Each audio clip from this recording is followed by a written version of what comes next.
And this will be our final question of the day. Rami Watros, Oxygen Media.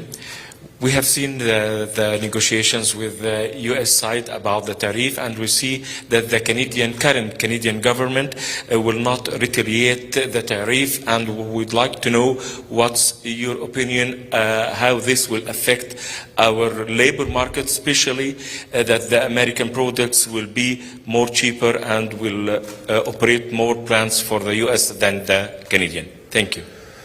Thank you very much, and let me say that we have to put our country first. I'm willing to work with anybody from any party to help get Canada fair treatment and an end to the tariffs by both China and the United States.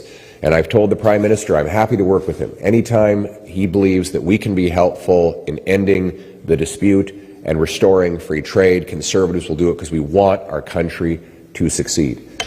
The reality is that Mark Carney is failing. First of all, he's broken every promise that he made during the election.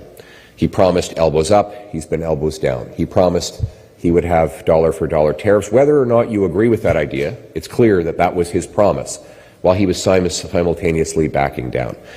He promised that he would get a deal with President Trump by July the 21st. There has been no deal. He said that he could, quote, negotiate a win. So far, all he's been doing is losing and conceding defeat. He said he could handle Donald Trump, but ever since he became Prime Minister, he's been bullied and pushed around. And now China sees weakness.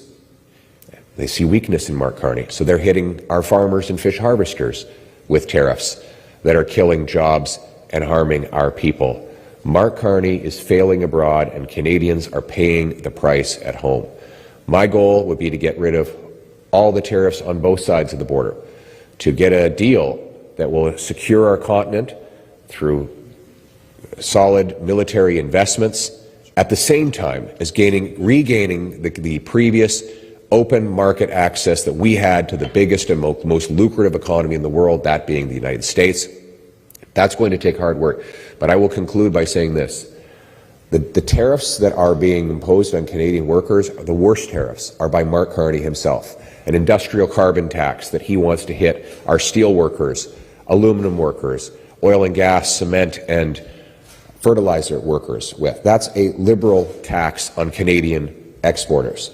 The Liberal high business tax, it's a Canadian tax on Canadian businesses. The high payroll taxes, this is Liberal taxes. The C-69, which blocks us from producing our resources and shipping them overseas, these are all policies that Mark Carney and the Liberals are imposing on our businesses, and that is why our economy is collapsing. We've had $62 billion of net investment leave Canada since Mark Carney became Prime Minister, the biggest, the worst in any 5-month period in the history of our country. Our economy is shrinking under Mark Carney. We're bleeding and hemorrhaging jobs. Mark Carney is failing to live up to the promises that he made. We're going to work hard to reverse that in this fall session. We hope that he will steal our much superior ideas to open our country for business, lower taxes, export our goods abroad, and bring home a strong, solid, sovereign Canadian economy. That concludes today's announcement. Thank you so much. All right. Thank you very much.